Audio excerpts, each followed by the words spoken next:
ओम भद्रं कर्णेभिः शृणुयामदेवः भद्रं पश्येमाक्षभिर्यजत्रः स्थिरैरङ्गे सुष्ठुवंशस्तनुभिः व्यशेम देवहितं यदायुः। ॐ स्वस्ति न इन्द्रो वृत्रश्रवाः स्वस्ति न पूषा विश्ववेदः स्वस्ति नस्तारक्षो अरिष्ठनेमिः स्वस्ति नो बृहस्पतिर्दधातु। ओम शांतिः शांतिः शांतिः। श्री गणेशाला प्रथम नमस्कार। यजनाने म्हणजेच पूजनामुळे रक्षण करणाऱ्या देवा, आम्ही स्वतःच्या कानांनी कल्याणकारक ऐसे ऐकावे, म्हणजेच तुमच्या गुणांचे वर्णन ऐकण्याचा आम्हाला लाभ मिळावा। आमच्या डोळ्यांना मंगल म्हणजेच मंगल मूर्तीचे दर्शन व्हावे। आमच्या सशक्त अवयवांनी व सुदृढ शरीराने तुमची स्तुतिपर स्तोत्रे गायली जावी आणि सेवा सुख मिळावे, म्हणून आम्हाला भरपूर आयुष्य द्या। विश्वविख्यात असा जो इंद्र, तो आमचे रक्षण करू दे। उषा देवता जो विश्ववेत्ता आहे, तो आमचे कल्याण करू दे। ताक्ष देवता ही आमचे कल्याण करू दे आणि ज्ञानाचे अधिपती बृहस्पती आम्हाला ज्ञान देऊन आमचे कल्याण करू दे। अशा प्रकारे आमचे कल्याण होऊन आम्हाला पूर्ण शांती प्राप्त होऊ दे। ओम गणपतये नमः। ओम नमस्ते गणपतये। ते म्हणजे तुभ्य, तुला गणपतीला नमस्कार असो। प्रथमतः गणपतीला वंदन करून अथर्वण ऋषींनी सांगितलेले अथर्व वेदातील आत्मज्ञानोपदेश असे हे प्रगल्भ गणपतीचे सूक्त असून त्याचा आरंभ ओंकार या मंगलमय शब्दाने झालेला आहे व नंतर लगेच गणपतीला नमस्कार केलेला आहे। त्वमेव प्रत्यक्षं तत्त्वमसि, तूच प्रत्यक्ष ब्रह्मतत्व आहेस। तत्त्वमसि हे महावाक्य असून त्यात तद्वक्तम अशी 3 पदे आहेत। तद हे पद ब्रह्मनिषेध करणारे असून भगवद्गीतेमध्ये त्याचा नामनिर्देश केलेला आहे। ओम त्वमेव केवलं कर्तासि त्वमेव केवलं धर्तासि त्वमेव केवलं हर्तासि त्वमेव सर्वं खल्विदं ब्रह्मासि त्वं साक्षादात्मासि नित्यं। तूच शुद्ध स्वरूप या जगताचा करता, धारण करणारा व संहार करणारा आहेस। हे सर्व विश्व खरोखर तूच आहेस। तूच ब्रह्मस्वरूपाने नटलेला आहेस। कधीही नाश न पावणारे आत्मतत्व प्रत्यक्ष रूपाने तूच आहेस। या सृष्टीचा करता, पालन व संहारता तूच असून ब्रह्म म्हणून जे म्हणतात ते तूच असून प्रत्यक्ष आत्मा आणि तूच आहेस। या ठाई ब्रह्मासी या ब्रह्म आणि असी अशी 2 पदे असून त्वम ब्रह्मा त्वम विष्णू त्वम रुद्र इत्यादी वर्णनात देवता स्वरूप सांगितले आहेत। ऋतं वच्मि सत्यं वच्मि, मी हे सांगत आहे। ऋतम या शब्दाचा अर्थ अनुत्तरात्मक भावाणी शून्य, सत्यम म्हणजे अविनाशी असे सांगितले आहे। अवत्वमाम अववक्तारम अवश्रोतारम अवदातारम अवधातारम अवाणुचान अववशिष्यम, याचा अर्थ माझे रक्षण कर। तुझ्या अनुष्ठानाचे फल सांगणारा जो मी, त्याचे रक्षण कर। तुझी कीर्ती श्रवण करणारा जो मी, त्याचे रक्षण कर। तुझी उपासना सांगणाऱ्यांचे म्हणजे माझे रक्षण कर। तुझी उपासना व योग साधन कर सांगणाऱ्यांचे माझे रक्षण कर। भ्रांतीमुळे संशय उत्पन्न झालेल्या माझे रक्षण कर। ज्ञानशिलाशील माझे शिष्यांचे रक्षण कर। अवपश्चातात अवपुरस्तात अवोत्तरातात अवदक्षिणातात अवचोर्ध्वातात अवाधरातात सर्वतो मां पाहि पाहि समंतात। पूर्व, पश्चिम, दक्षिण, उत्तर, ऊर्ध्व व अधर आकाशाचा पाताळ या सर्व दिशांतील विघ्नांपासून माझे रक्षण कर। माझ्या सभोवर असलेल्या सर्व विघ्नांपासून माझे रक्षण कर. त्वं वाङ्मयस्त्वं चिन्मयः त्वमानन्दमयत्वं ब्रह्ममयः त्वं सच्चिदानन्दाद्वितीयोऽसि त्वं प्रत्यक्षं ब्रह्मासि त्वं ज्ञानमयो विज्ञानमयोऽसि. याचा अर्थ तू वाणीरूप व ज्ञानरूप आहेस, तू आनंदमय व ब्रह्मस्वरूप आहेस, तू सदचित्त आनंद स्वरूप आहेस, तू प्रत्यक्ष ब्रह्मच, तू ज्ञान विज्ञान स्वरूप आहेस. उपनिषदांमध्ये ब्रह्माचे वर्णन करताना त्याला सत्यम ज्ञान मध्यम ब्रह्म म्हटलेले आहे. ख ग आद्य शंकराचार्य म्हणतात, हृदयामध्ये स्फुरण पावणारे आत्मतत्व सच्चित सुखात्मक असून ते जागृत, स्वप्न, सुषुप्ती या तिन्ही अवस्थांच्या पलीकडे चतुर्थ अवस्थेमध्ये सापडलेले आहे. प्रत्यक्ष ब्रह्म म्हणजे हृदयातील प्रतीत होणारे ब्रह्म, ब्रह्मानंद, परमसुख, केवल ज्ञानमूर्ती.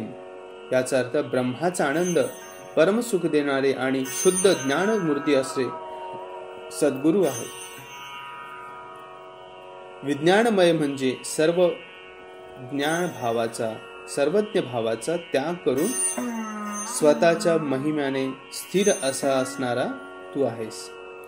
असा आध्यात्मक प्रतिपाद चतुर्थ खंड समाप्त झाला.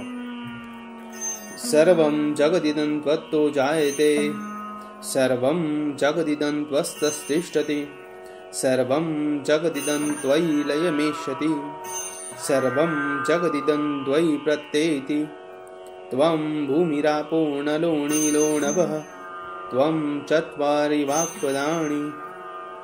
या सर्व जगाची उत्पत्ती, स्थिती व लय तुझ्या ठाई होतो व त्याचा प्रत्ययही तुझ्यामध्ये येतो. ही पंचमहाभूते पृथ्वी, पाणी, अग्नी, वायू व आकाश तूच आहेस. तसेच चार वाणी परा, पश्यंती, मध्यमा व वैखरी तूच आहेस. आदि दैवत वर्णात्मक असा हा पाचवा खंड समाप्त झाला. त्वं गुणत्रयातीतः, त्वं अवस्थत्रयातीतः, त्वं देहत्रयातीतः, त्वं कालत्रयातीतः, त्वं मूलाधारसितोऽसि नित्यं, त्वं शक्तित्रयात्मकः, त्वां योगिनो ध्यायन्ति नित्यं. स्वं ब्रह्मा, स्वं विष्णु, स्वं रुद्र, स्वं इंद्र, स्वं अग्नि, स्वं वायु, स्वं सूर्य, स्वं चंद्रमा, स्वं ब्रह्मभूर्भुवस्वरोम. या खंडामध्ये सर्व जनमूलाधार स्थितीचे प्रतिपादन केलेले आहे. सत्व, रज, तम या तिन्ही गुणांच्या पलीकडे तू आहेस, म्हणजेच या गुणांची तुलना बाधा होत नाही. सर्व जग या तिन्ही गुणांनी बद्ध आहे. त्याचप्रमाणे तीन अवस्था, जागृती, स्वप्न व सुषुप्ती, यांच्यातही पलीकडे तू आहेस. सर्व जग या तिन्ही अवस्थांमध्येच राहतात व तू चतुर्थ अवस्थेत राहत असतोस. तू देहत्र, स्थूल, सूक्ष्म व कारण देह यांच्या पलीकडचा आहेस. तसेच भूत, वर्तमान, भविष्य या तिन्ही काळांच्या पलीकडचा आहेस. या जगताचे मूल कारण व आधार तू असून अविकारी स्वरूपाचा आहेस. तीन शक्ती उत्पत्ती, स्थिती, लय करणाऱ्या तुझ्याच ठाणी वास करतात. योगीजन नित्य तुझे ध्यान करत असतात. रजोगुणात्मक सृष्टीकर्ता ब्रह्मदेव, सत्वगुण विशिष्ट पालन करता विष्णू व तमोगुणी संहार करता शंकर, सर्व ऐश्वर्य भोगता इंद्र, तसेच अग्नी, वायू, सूर्य, चंद्र व ब्रह्मा या तिन्ही लोकात तूच आहेस. शेवटी ओम स्वरूप, प्रणव स्वरूपी तूच आहेस. गणादि पुर्यमुच्चार्यं वर्णादीन तदनंतरम अनुस्वारः परतरः अर्धेन्दुलसितं तारेण रुद्धं एतत्तव मनुस्वरूपं. गकारः पूर्वरूपं, अकारो मध्यमरूपं, अनुस्वारः शान्तरूपं, बिन्दुरुत्तररूपं, नादः संधानं संहिता संधि सैषा गणेश विद्या गणक ऋषि निश्रुत गायत्री छंदः गणपतिर्देवता। ओम गं गणपतये नमः। ओम गं गणपतये नमः। बीज मंत्र सांगतात, गणादी म्हणजे गण आणि आधी, गणांचा म्हणजे गण शब्दाचा आदी म्हणजे ग या व्यंजनाचा प्रथम उच्चार करून नंतर सर्व वर्णातील आद्याक्षर जे अ हा वर्ण त्याचा उच्चार करावा। नंतर या गणाकारावरून अनुस्वार देऊन त्याखाली अर्धचंद्राकृती म्हणजे आकृती हे चिन्ह काढावे। मग गंग या मंत्राक्षराचा सिद्ध होते। तारह म्हणजे ओंकार आणि हृदम म्हणजे युक्त म्हणजे गंग हे मंत्राक्षर ओंकार असून कारयुक्त असे म्हणावे। हे गणेशा, हे तुझे मंत्र स्वरूप अगर ध्यान स्वरूप आहे। यात गकार पूर्व स्वरूप, अकार मध्यम स्वरूप व अनुस्वार हे शेवटचे रूप आहे आणि बिंदू म्हणजे असे चिन्ह हे उत्तर रूप आहे। या सगळ्या अक्षरांचा गंग या उच्चार हे ब्रह्मनाद होय। या सर्व वर्णांचे एकत्रीकरण करून एक रूप उच्चार करणे म्हणजे संधी होय, म्हणजेच चिंतन विषय होय। नादोच्चारित एक भावोच्चार केले असता मंत्र सामर्थ्य उत्पन्न होते। हीच गणेश विद्या होय। या मंत्राचा गणक या नावाच्या ऋषींनी निश्चित गायत्री छंद हा सांगितलेला आणि गणपती देवता ही ओम या गंग बीज याच्यातून उत्पत्ती होऊन जो मंत्र तयार झालेला आहे अशा गणपतीला माझा नमस्कार असो। या खंडामध्ये गणपती बीज रूप मंत्र सांगितला आहे आणि कोणताही मंत्र म्हटला तरी त्याचा ऋषी, छंद आणि देवता ही सांगावी लागते। त्याप्रमाणे येथे सांगितले आहे। या मंत्रात नाद ब्रह्म उपदेशिले असून मनाने त्यांचे ध्यान करावयाचे आहे। वैखरी वाणीने मंत्र जप करावयाचा नसून मनामध्ये नादाकडे चित्त ठेवून जप करावा। हा मानस जप विशेष फलदायी होतो आणि देवता प्रसन्न होते।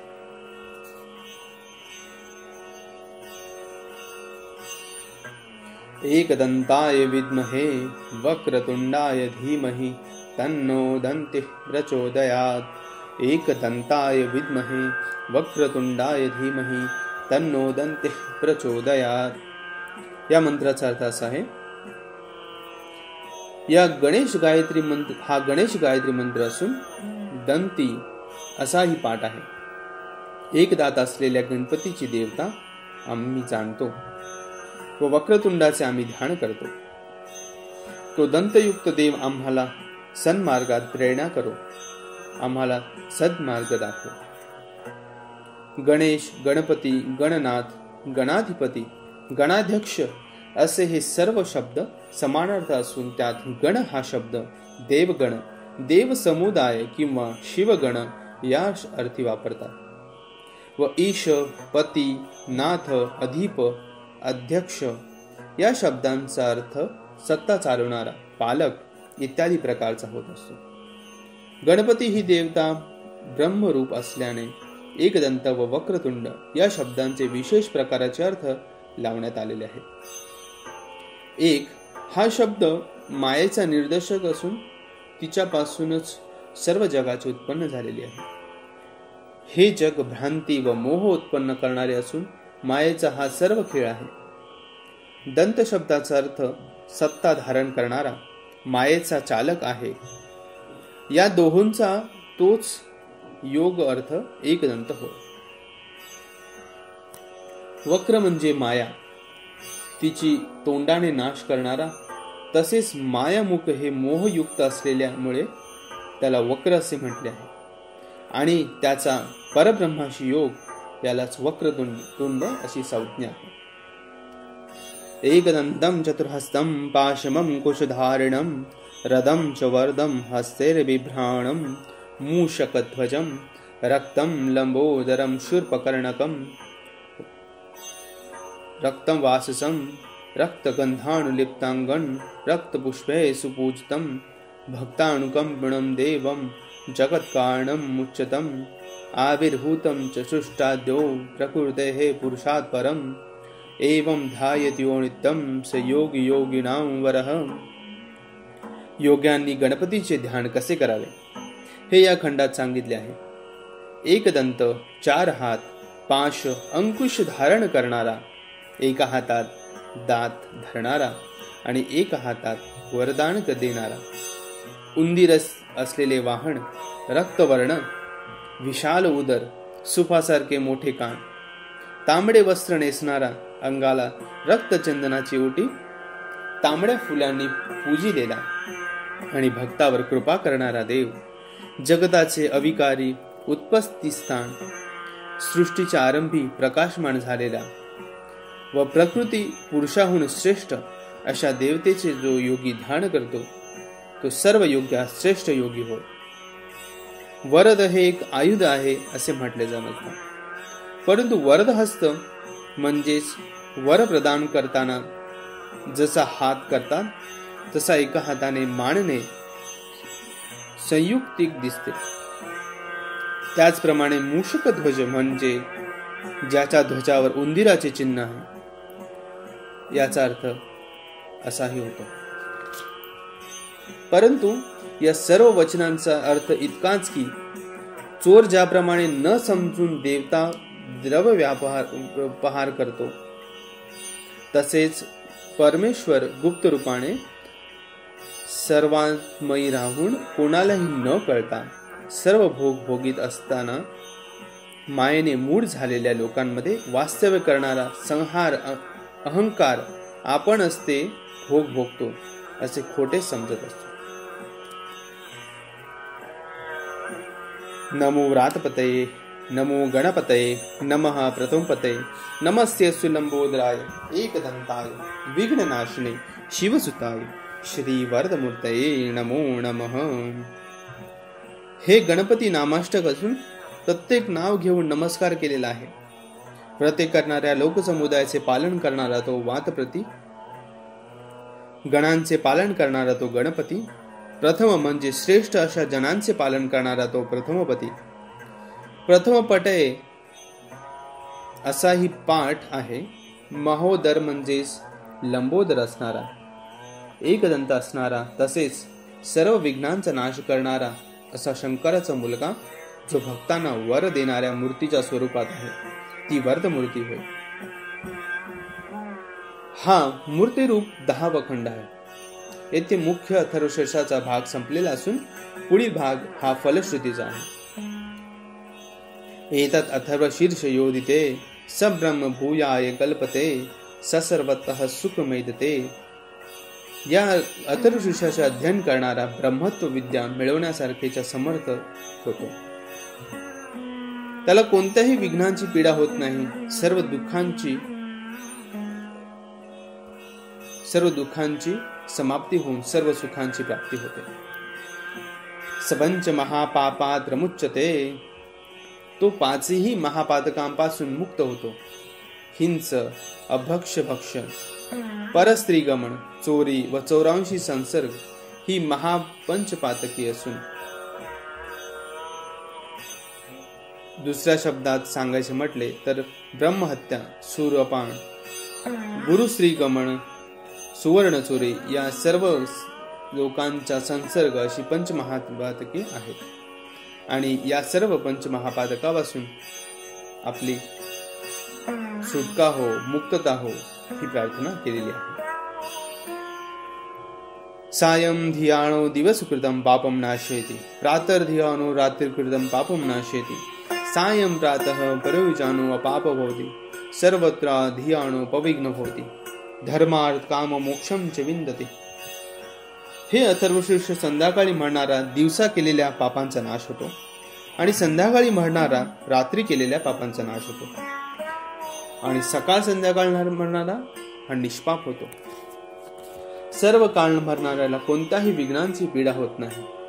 तो धर्म, अर्थ, काम, मोक्ष या चारही गोष्टींची प्राप्ती करून घेतो.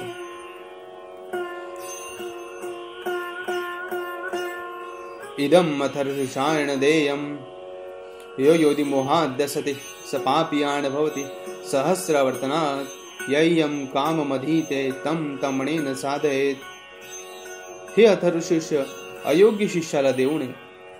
जर कोणी मोहाने देत असेल तर तो पापी होईल. याची 1000 आवर्तने केली असता जी जी इच्छा करावी ती सफल होते. याप्रमाणे अध्ययन फल करणारा 11वा खंड समाप्त झाला. अनेन गणपती अभिषिंचते स वाग्मी भवति चतुर्थाम् अणसंचपति स विद्यावान भवति स वेदावान भवति यो योधि मोहादसति. अनेन गणपति अभिषिंचते स वाग्मी भवति चतुर्थाम् अणसंचपति स विद्यावान भवति इत्यथर्वाक् अथर्वाक्यं ब्रह्माद्यावर्णं विद्यान् न भिदेच कदाचनेति. हे अथर्वशीर्ष म्हणून गणपतीला अभिषेक करणारा वक्ता होतो. चतुर्थीच्या दिवशी उपोषण करून याचा जप करणारा विद्यावान होतो. असे अथर्व ऋषींचे वाक्य आहे. ब्रह्मादिकांचे जे माया उरणार त्यांचे अज्ञानामुळे झालेले तो निर्भय होतो. यो दुर्वांकुरेति स वैश्रणोपमो भवति यो लाजरेति स यशोवान भवति स मेधावान भवति यो मोदक सहस्रेण यजति स वाञ्छित फलमाप्नोति यः साज्य समिर्विजयति स सर्वल्लभते स सर्वल्लभते. जो दुर्वांकुराने पूजन करतो तो कुबेरा समान होतो. जो लाह्यांनी पूजन करतो त्याला यश व बुद्धिमत्ता प्राप्त होते. आणि जो सहस्त्र मोदक म्हणजे 1000 मोदकांनी पूजा करतो त्याला इच्छित फल प्राप्त होते. आणि जो समिधा तूप यांच्या आहुती देऊन होम हवन करून पूजा करतो याला सर्व काही मिळते. अष्टो ब्राह्मणा सम्यग्रहा हित्वा सूर्यवर्चस्वी भवति सूर्यग्रहे महानद्यां प्रतिमा सन्निधो वा चत्वा सिद्धमन्त्रो भवति महाविघ्ना प्रमुच्यते महादोषात् प्रमुच्यते महापापात् प्रमुच्यते ससर्विद् भवति जैयेव वेद इत्युपनिषद. 8ही ब्राह्मणांना या अथर्वशीर्षाच्या हस्तलिखित 8 पोथ्यांचे दान केले असता तो पुरुष सूर्यासमान तेजस्वी होतो. दुसरा अर्थ, 8 ब्राह्मणांना हे अथर्वशीर्ष नीट शिकवणारा पुरुष सूर्याप्रमाणे तेजस्वी होतो. आणि सूर्यग्रहणाच्या वेळी महानदीच्या काठी बसून अथवा प्रतिमेच्या समोर बसून जप केला असता मंत्रसिद्धी होते. महाविघ्नांपासून सुटका होते. महादोषांपासून सुटका होते. महापापांपासून मनुष्य मुक्त होतो. त्याप्रमाणे ज्ञान झाले असता तो सर्व वेत्ता होतो. त्याला सर्व काही कळते असे हे उपनिषद सांगितले आहे. याप्रमाणे अथर्वणव वेदांच्या उपनिषदातील हे गणेश अथर्वशीर्ष समाप्त झाले. शेवटी आणि सुरुवातीला आणि शेवटीच्या वेळी शांतीपाठ म्हणण्याचा प्रघात आहे. शांतीपाठ हा अर्थ सुरुवातीला दिलेला आहे. थोडक्यात ओंकार रूपी ब्रह्म त्रिविध तापांची आध्यात्मिक, अधिदैविक व आदिभौतिक शांती करो. ओम भद्रं कर्णेभिः शृणुयाम देवः भद्रं पश्येमाक्षभिर्यजत्रः स्थिरैरङ्गैः सुष्ठुवंशस्तनूभिः व्यशेम देवहितं यदायुः. ओम स्वस्ति न इन्द्रो वृद्रश्रवाः स्वस्ति न पूषा विश्ववेदः स्वस्ति नस्तारक्षो अरिष्टनेमिः स्वस्ति नो बृहस्पतिर्दधातु. ओम तद्वक्ता तन्मावतु तद्वक्तारमवतु अवतु माम् अवतु वक्तारमवतु वक्तारम्. ओम शान्तिः शान्तिः शान्तिः.